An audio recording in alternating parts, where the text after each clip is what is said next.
Exercer les métiers du journaliste n'est pas chose facile dans les contextes d'insécurité grandissante.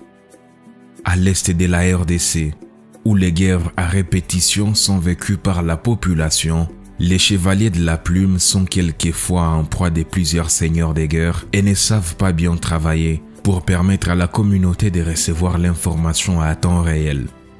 Au Nord Kivu, la guerre du M23 a fait que certains journalistes trouvent des ordres leur imposant la manière de travailler, ce qui leur rend la tâche difficile. Nous sommes menacés d'abord par des ordres. Il y a l'ordre de l'État et l'ordre des rebelles. Lorsque l'État donne le message disant que désormais vous ne pouvez pas diffuser ce message venant des rebelles. Et puis les rebelles aussi donnent aussi ce message. Désormais vous ne pouvez pas diffuser les messages du gouvernement dans notre zone. Vous voyez qu'il y a des ordres déjà. Vous allez obéir à qui? Et si vous êtes par exemple dans l'ordre, dans la zone contrôlée par les rebelles, vous allez obéir à qui? Automatiquement, vous allez obéir à l'occupant qui est là présent. Parce que l'essentiel est d'abord de protéger d'abord ta vie. Vous devez d'abord protéger votre vie et d'autres choses, ça passe. Depuis le début de l'année 2023, certains journalistes ont été victimes d'atteintes à la liberté de la presse. Pendant que certains médias ont été vandalisés ou fermés, les journalistes ont été menacés, molestés ou même arrêtés pendant plusieurs heures alors qu'ils étaient en train de couvrir certaines activités. Nous avons beaucoup de pressions qui sont commises contre les journalistes, des pressions d'ordre organisationnel dans certains médias. La sécurité sociale n'est pas garantie dans les médias parce que beaucoup de journalistes, par exemple, n'ont pas de contrat de travail, ils n'ont pas de salaire, ce qui pousse à ce qu'ils soient à la merci des sources. Sur le plan sécuritairement physique, il y a beaucoup de journalistes qui ont été, durant le premier trimestre de l'année 2023, soit menacés physiquement, agressés, harcelés. D'autres ont été même obligés de fuir leur milieu. Il y a des médias qui ont été saccagés, sabotés par certains acteurs détenteurs d'armes, pour ne pas citer les mouvements terroristes M23 et autres. Et donc ça, c'est la cartographie globale de notre profession ici au Nord Kivu. Mais il y a aussi quand même un espoir, parce que la prise de conscience professionnelle étant garantie au Nord Kivu. On a un bon espoir que les journalistes ne sont pas la base de leur insécurité. Maintenant là, vous êtes en train de voir sur les réseaux sociaux, il y a des menaces qui sont là, ma photo par exemple qui est portée, où l'on dit que je suis membre des Maï Maï, je suis parfois l'un des rebelles FDLR, parfois je suis membre d'IM23.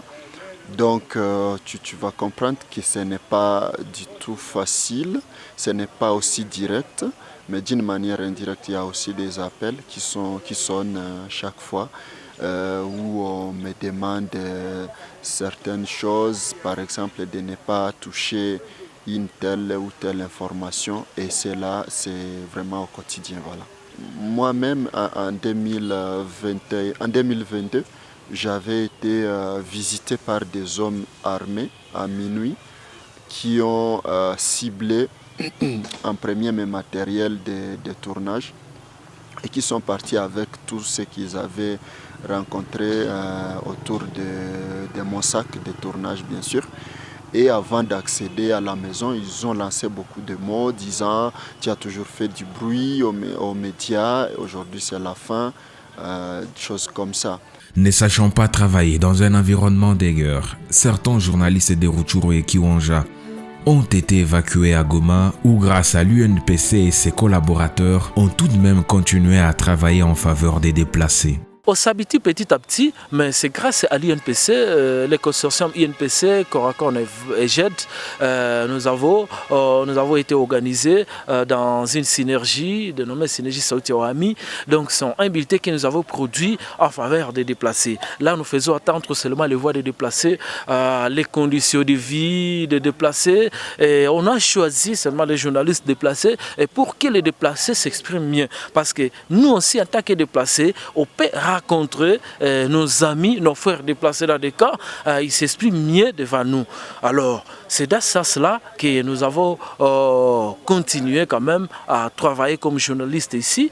Et d'autres se sont intégrés dans des rédactions ici au niveau de la ville de Goma. Quelques organisations de la presse aident les journalistes à s'effouiner une sécurité malgré la situation des guerres. C'est à l'occurrence le réseau des médias pour le développement Remède et journalistes en danger GED qui forment les journalistes et leur trace des mesures sécuritaires. Une série de formations sur l'analyse des situations sécuritaires des journalistes ont été réalisées et avec les journalistes nous avons réussi à élaborer le plan de sécurité des journalistes.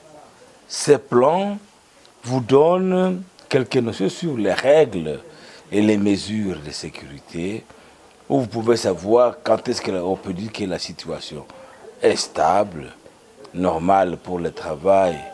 Cette situation nécessite le confinement. Cette situation nécessite l'évacuation. Ce sont ces étapes-là qui ont été développées. Et les mêmes journalistes met en place une cartographie des groupes armés et des barrières dans chaque zone, là où ils se sentent insécurisés. Et nous avons pris même des coordonnées GPS de toutes ces zones-là. Et ça, les journalistes ont été outillés comment élaborer le plan de sécurité. Ce plan de sécurité existe. Nous avons également donné des notions sur le plan de contingence des journalistes. Et ça, c'est vraiment quelque chose qui nous a aidés. Grâce à une résilience qu'ils se créent, les journalistes du Nord Kivu ont créé les liens entre eux et promeuvent les genres dans l'exercice de leur métier. Déjà, la liberté de la presse, ça ne concerne pas seulement les journalistes femmes, comme je peux dire, même s'il y a une certaine particularité pour les femmes qui exercent ce métier. La liberté de la presse, c'est garantir à la journaliste femme d'exercer librement son travail. Et exercer librement le travail du journaliste, tout comme femme ou homme, c'est de remplir les critères pour diffuser une information. Ça veut dire, avant que je diffuse l'information, je dois être sûr que je l'ai vérifiée. Pas à une seule source, à deux ou trois qui confirment le même fait. Et là, je diffuse. À l'Union nationale de la presse du Congo, UNPC, section du Nord Kivu, des sessions d'échange entre journalistes sont tenues. Les journalistes collaborent.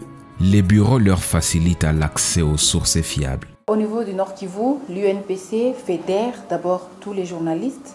Nous avons un cadre de rencontres où nous pouvons tous nous retrouver, où nous pouvons partager ce qui nous arrive. S'il y a un journaliste qui est menacé, tout le monde peut le savoir directement. Donc les mécanismes mis en place pour s'assurer que les menaces qui touchent les journalistes sont vite prises en charge. Ça, c'est un premier aspect. Mais également, nous travaillons en amont, dans la prévention. Nous apprenons aux journalistes qu'ils sont les acteurs de leur protection. Et l'outil de protection des journalistes, le premier en tout cas, c'est les codes d'éthique et de déontologie professionnelle.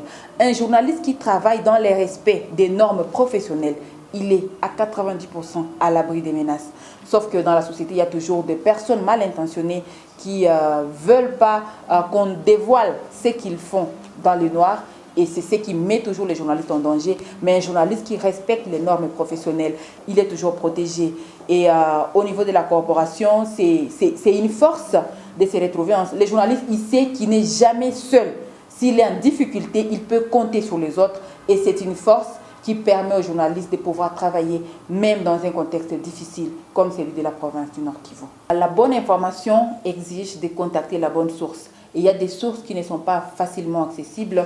Nous y travaillons, par exemple, en organisant des cafés de presse où une personne qui ne veut pas parler individuellement à un journaliste peut venir parler devant un grand nombre. Ainsi, chaque journaliste peut tirer l'angle qui l'intéresse des propos de notre source. Donc, c'est un aspect sur lequel nous travaillons. Nous avons un peu relâché pendant la période de Covid, mais nous travaillons toujours. Si un journaliste est en difficulté pour contacter telle ou telle autre source, il recourt souvent à nous et nous trouvons les moyens d'arranger des rendez-vous pour les confrères afin que la population soit toujours bien informée dans cette province.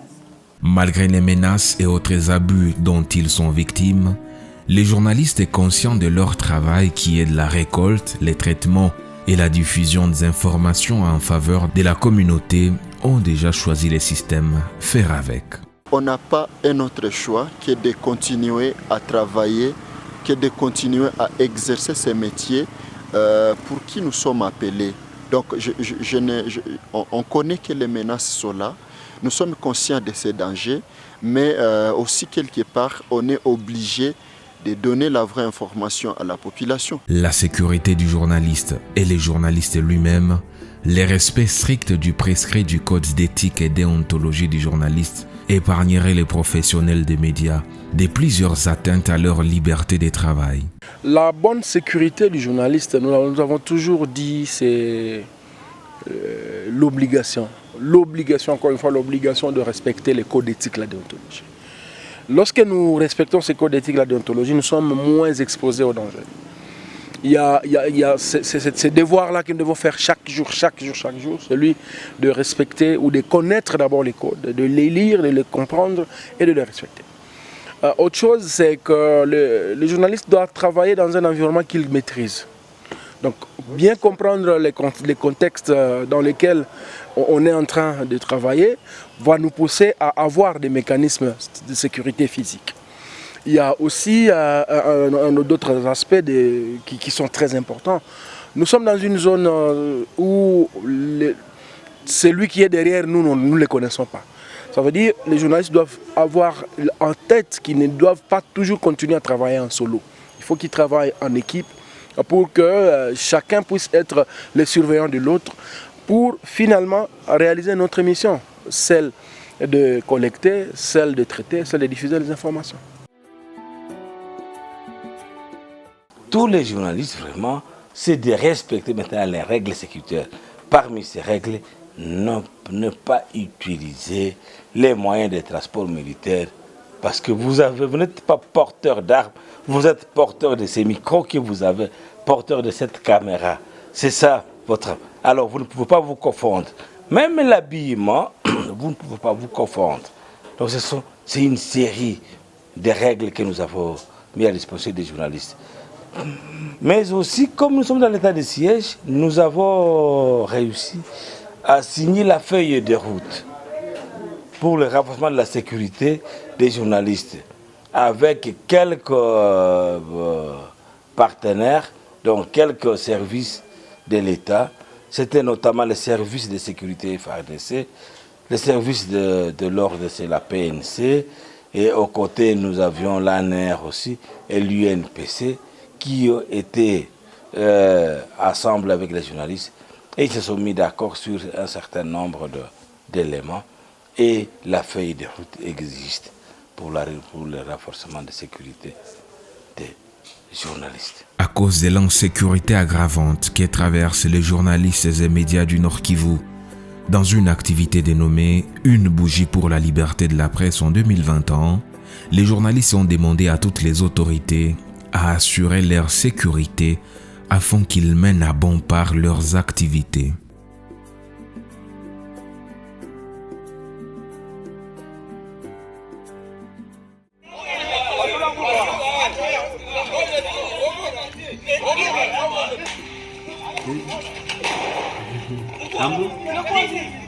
Mungu wangu.